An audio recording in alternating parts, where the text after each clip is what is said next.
श्लोक 13 पाठ 3 कर्मयोग तीसरा पाठ।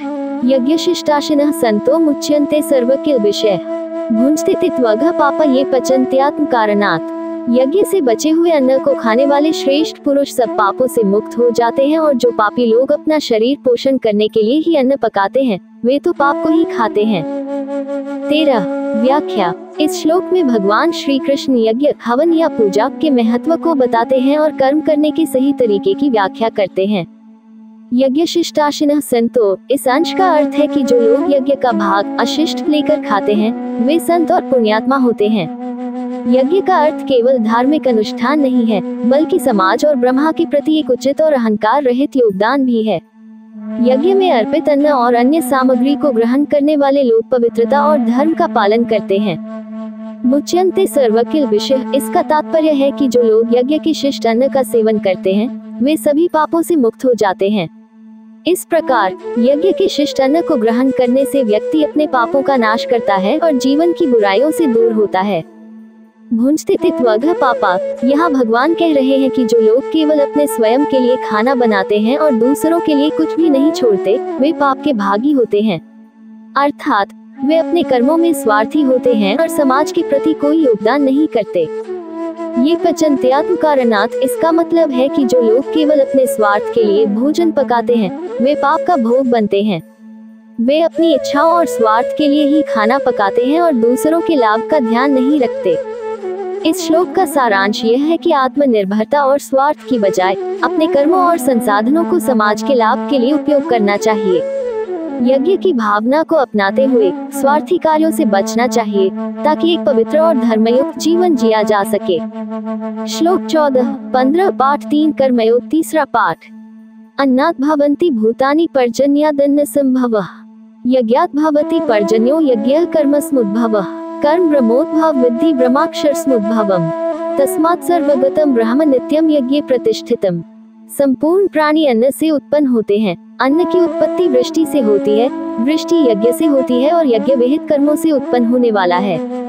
कर्म समुदाय को तू वेद से उत्पन्न और वेद को अविनाशी परमात्मा से उत्पन्न हुआ जान। इससे सिद्ध होता है कि सर्वव्यापी परम अक्षर परमात्मा सदा ही यज्ञ में प्रतिष्ठित है।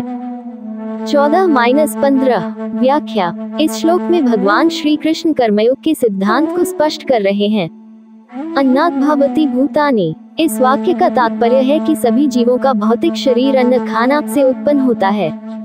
यदि अन्न नहीं होगा तो जीवों के अस्तित्व की संभावना भी नहीं रहेगी। अन्न का उत्पादन पृथ्वी पर होने वाली प्रक्रियाओं से होता है, जैसे कृषि और वनस्पतियों की वृद्धि से। पर्जन्यादन्न संभवः, पर्जन्य वृष्टि अन्न का मुख्य स्रोत है। यदि वर्षा नहीं होगी तो अन्न उत्पादन संभव नहीं होगा। वर्षा का होना आवश्यक है ताकि कृषि के लिए जल प्राप्त हो सके, जिससे अन्न की उपज हो सके। यज्ञात् भवति पर्जन्यो, यहाँ यज्ञ से तात्पर्य है उन धार्मिक अनुष्ठानों और कर्मकांडों से जो समाज के भौतिक और आध्यात्मिक उत्थान के लिए किए जाते हैं। यज्ञों के द्वारा देवताओं को बलिदान और भेंट अर्पित की जाती है, जिससे वातावरण में सकारात्मक ऊर्जा का संचार होता है। इसके परिणाम स्वरूप बारिश होती है, जो अन्न के उत्पादन के लिए आवश्यक है। यज्ञ कर्मसमुद्भवः, यज्ञ कर्मों से उत्पन्न होते हैं। यहाँ कर्म से तात्पर्य उन कार्यों से है जो समाज और व्यक्तियों के कल्याण के लिए किए जाते हैं।